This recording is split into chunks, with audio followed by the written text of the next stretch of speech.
I was really surprised at how contentious it was. Really, I felt like, especially Mrs. Connolly, she didn't listen very well. She was very much interested in lecturing, especially the parents. When she turned that one time and was lecturing the parents about that we didn't show up a year ago and so that we weren't welcome in the classroom, in that room, that was really offensive to me. She's supposed to represent the people, and we are the parents. She works for us, and I just felt like there was a fundamental misunderstanding, or a willful misunderstanding maybe, of what her role is there. I kept thinking, let's not talk about personal things, let's just stick to the issue, especially with those two censures. I just wanted to talk about, I guess, just the rules, and if there was a rule, and if it was broken.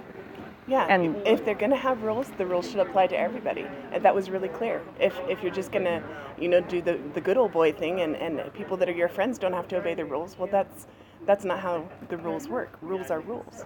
And if the public has the right to ask these questions, and we shouldn't be scolded, like from a school marm, about, well, how dare we even question? That's not how democracy works. That's not right. Yeah, I was a little taken aback by all the scolding. It was a lot of scolding tonight, and that was really, I don't know how unusual that is. I'm still kind of new in the process, but this is pretty much par for the course so far, and I'm shocked. People need to come and see what is going on here for themselves. Yeah, what's really interesting to me is that a year ago on the board, before this last election, it was them that was making all of the accusations, and they were coming and they were yelling, and I was being yelled at like regularly. In fact, I don't know, I got so used to it that I don't even notice anymore when people are yelling at me, and other people will say, "That's abusive, Sandee. You shouldn't let them do that." But I've had to get used to it. Mm-hmm.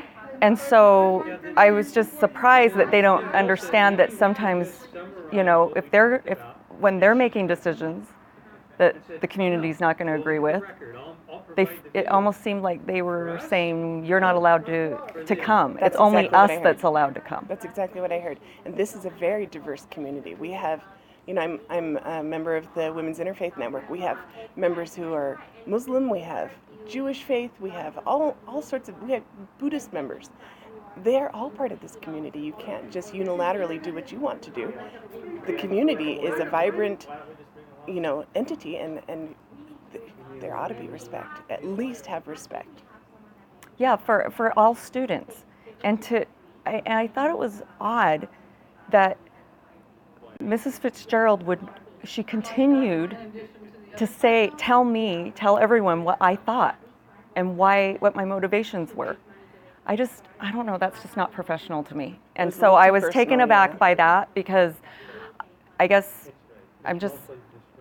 I think when you're talking to a fellow board member on the dais, that there shouldn't be such, I don't know, I felt like she was really, really angry and really disliked me immensely. She even said that she was very angry. I mean, there wasn't any veil over that. Her filter was off. Mm-hmm. That was pretty clear. But this is a community, and they serve the community. We shouldn't have been not invited. And she should have some level of respect for the other members that serve, for the people who come here. It's in the middle of the night. I don't mind spending my time coming here, but I shouldn't be disrespected because I'm a member of the community coming here with some concerns, and I just want to observe what's happening with our children. I have 10 children that were in the system in various times. Some of my children have been homeschooled at different times. Some of them have been in Westlake, and some of them have been at TO, and some of them have been at Glenwood. I've had kids go to Ivy Tech. I've had kids all different places trying to get my individual kids' needs met.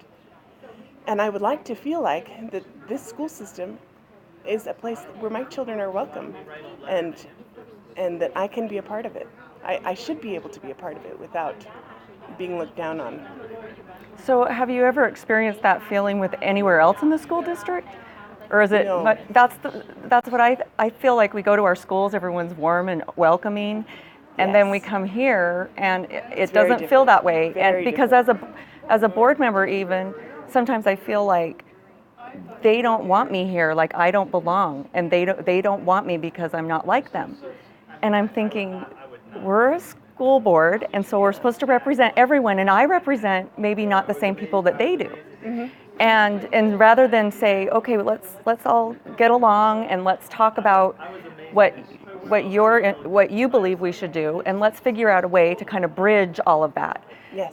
But 'Cause it whenever can. I've attempted to do that, they've said no, we are only doing it this way. That's the way it's felt to me by overturning the book policy and just different things like that. In a pluralistic society, we have to be able to build bridges, and it's possible. That's not an impossible task. We can have respect for one another. We can bridge those differences. We can come together and say, even though we disagree, here's the path where we can get along. And we, in the interfaith community, we do it all the time, and it works. And I see members of our interfaith community here. We're on all the different sides of the issue, and we still like each other. In fact, we get along and we do service together. It's great. We don't have to have that kind of animosity toward each other. Yeah. I would really like to see the tone elevated. Yeah, it's so. I've never been in a situation like this, where because I'm different, I feel like an outsider. Yeah, it's tough. And I just hope that the kids don't feel that way. I don't think that they do, because I don't think that this same behavior takes place in our schools. But to have it modeled at the highest level of the school district is You wouldn't want that trickling down concerning. into the classroom. No, definitely not. I hope that it was late enough that our kids weren't watching, yeah.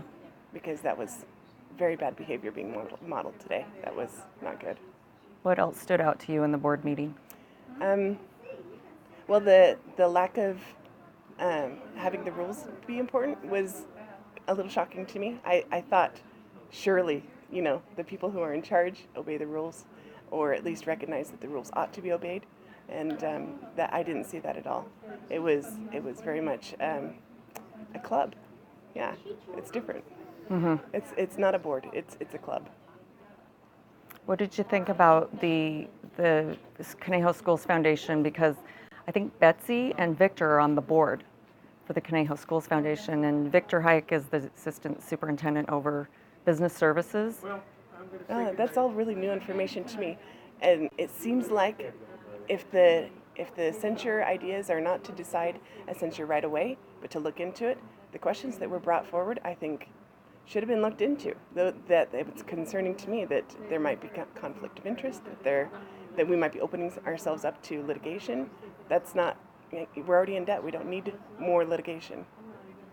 Do you think a board member should even be held accountable if there's conflicts of interest, or should everyone just be okay with it?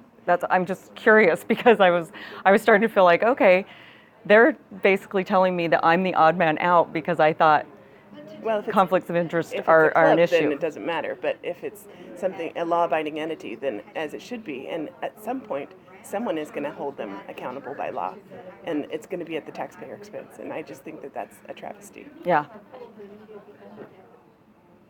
Me So, too. Well, I'm glad that you had your voice and you could say, at least, representing the parents, that, hey, there is a concern here, let's look into it. Because I thought that was a very reasonable response. We didn't have to decide right that night, either we're going to censure or not going to censure. We should have just been able to look into it. Yeah. It would have at least put our minds at ease. If there's nothing to worry about, then at least put our minds at ease. That would be good. Yeah, that's what I thought, because if we look into it and there's nothing there, there's nothing there. That's right. But if community members are concerned, there ought to be transparency. There ought to be transparency and make everything very clear. So we'll see how they proceed, but it doesn't seem like I've never heard them address it. I know they said that, but I listened to this very carefully because I've been concerned. Mm-hmm. This isn't the first time this issue has come up. So the community members were bringing it up. I don't know. Yeah, I was the surprised timing, also. But it is. I've read letters in the Acorn about it, and it seems like, people have made comments to me afterward, like, how can a board member be on the board and the director of that foundation and things like that. So I know it's not just me. Yeah, well, it was the community, definitely, and they're responsible to the community. So that I would like to see them take the community a little more seriously. We're spending our time and our effort to be here. We've got kids at home. You know, give us at least the respect of answering our questions. It was a very interesting meeting. It really was.